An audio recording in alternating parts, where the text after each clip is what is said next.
It kind of makes me cringe when I find myself in agreement with somebody that I know is diametrically opposed to freedom and, general goodwill. And I count Democrat Ted Lieu, as one of those people. He doesn't care about freedom. He's for the IRS. He's for the Federal Reserve. He's for giving pallets and boatloads of money to Ukraine and a whole bunch of other stuff, carbon credits. He just wants to generally demolish your life while he says that he cares about your life, and he wants to create regulations and policies and legislation that's going to help us all.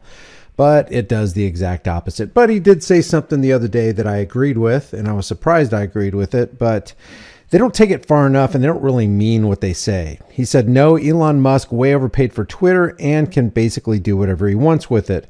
The First Amendment prevents Congress from regulating speech on Twitter. And that's what the First Amendment does. It constrains government powers. It doesn't give anybody any rights. It recognizes rights that you already have because you're a human being. And it says to government, hey, hands off. You can't make a law abridging the freedom of speech, the freedom of press, and all the other things that the First Amendment says. By the way, what are the 5 points, the 5 topics that should be protected by the First Amendment? What are they? RAPS, RAPPS, religion, assembly, petition, press, speech. Those are the 5 things that the government should be hands off of.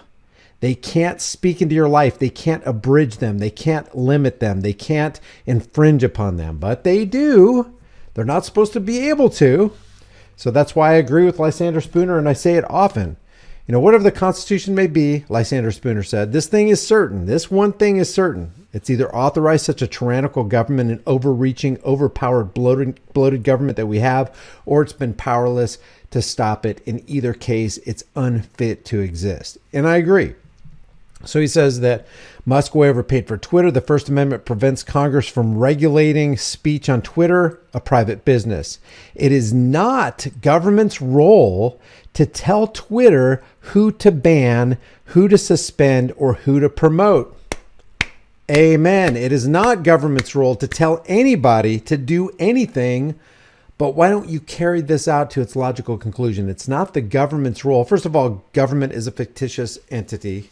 Government is not eloquence. It's not reason. It's force, and like fire, it's a dangerous servant and a fearful master. Government is that fictitious organization by which everybody seeks to live at the expense of everyone else. Government is truly in itself a fiction because it literally means that other people have the right to rule you and you're powerless to reject that. But it's not government's role to tell Twitter or anybody who to ban or how to live or how much money you should give or if you should, give a portion of your income to the domestic terror cell known as the IRS, who to suspend or who to promote. So I agree with that. Totally agree with that. Nothing to disagree with there because it's in accordance with truth, and truth is truth even if nobody believes it, and lies are lies even if everybody believes it. And I just want to give a real quick, since he was talking about Elon Musk here, so it kind of falls within the framework of what we're discussing here.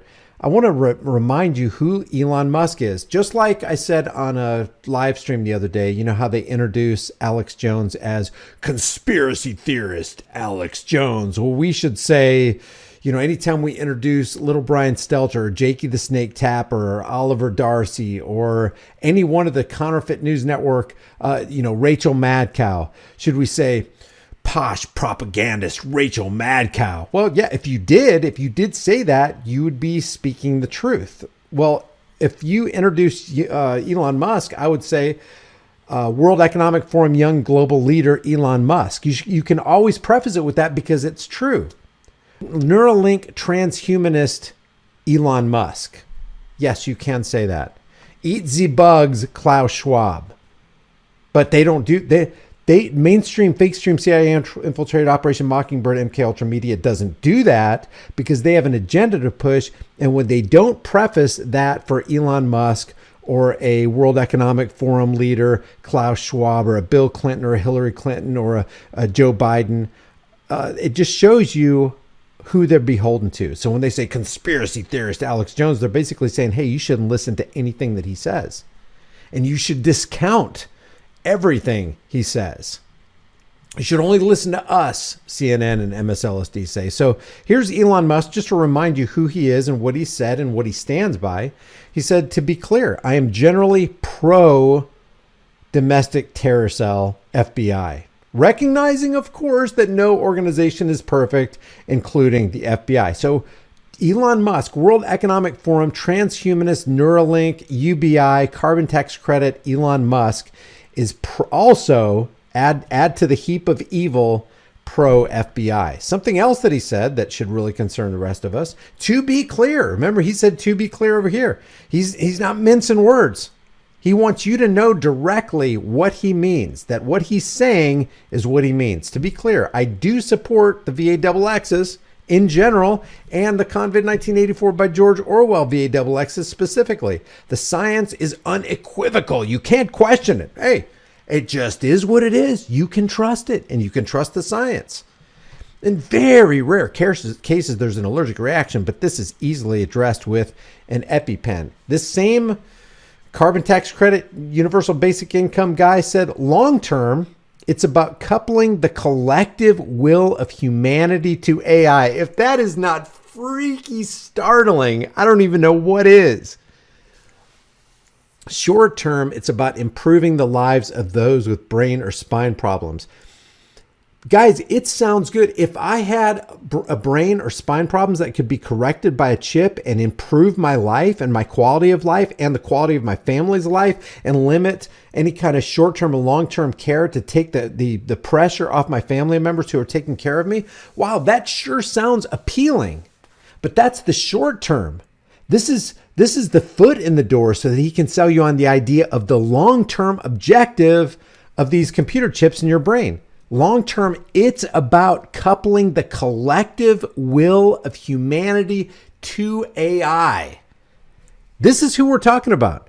This is young global leader, World Economic Forum young global leader, Elon Musk, who everybody's applauding as the free speech champion.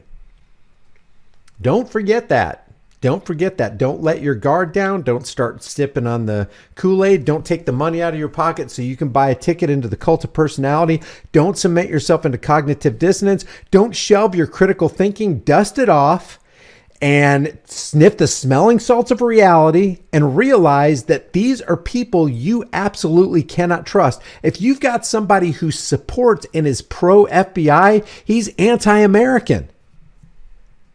If you got somebody who's pro Department of Homeland Security or pro TSA, they're anti Fourth Amendment to be secure in your person's houses, papers, and effects. In airports all across the country, ever since October of 2001, when they created the Patriot Act, they continually trample the rights of Americans, and we've continued to let them. And the frog has been boiling in the water, and we're okay with this incremental decrease in individual rights, and then we're okay with this little slight incremental decrease, and then we're okay with them backing it off a little bit, giving us a little bit of breadcrumbs so that we can kind of relax and ease and drop our fists and stop guarding ourselves, and then they increase it by 2 and then by 4, and then before you know it, we're spending $59 million a day on the Department of Homeland Security, which part of that $9 billion goes to the TSA every year, and they're the blue shirts of the TSA, and all they offer is security theater. You're not any safer, but you are spending more money,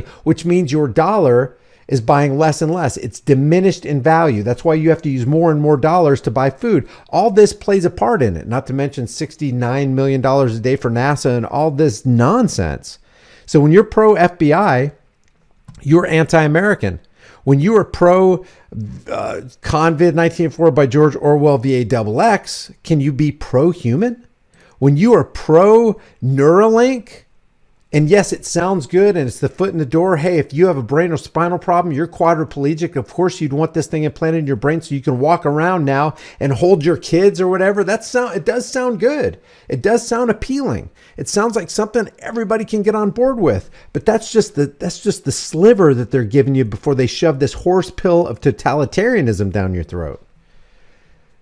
So I want to know what you guys have to say about this. Leave your thoughts, because there's a lot of people that are jumping on the Elon Musk train because they're saying, oh, he's for free speech. Well, of course, it's like, tyrants will get up there and say good things, because they want to bring on board good people who really believe that these rulers who call themselves leaders have their best interests at heart, but they don't. The safety and welfare of the people will always be the alibi of tyrants. That's always going to be the little sugar coating that they have on the horse pill of totalitarianism and absolute control that they want to shove down your throat. The monsters will always appear and the demons will always appear as saints and angels. But they aren't. They're just more deceptive demons and monsters. So leave your thoughts about this. Let me know what you guys have to say.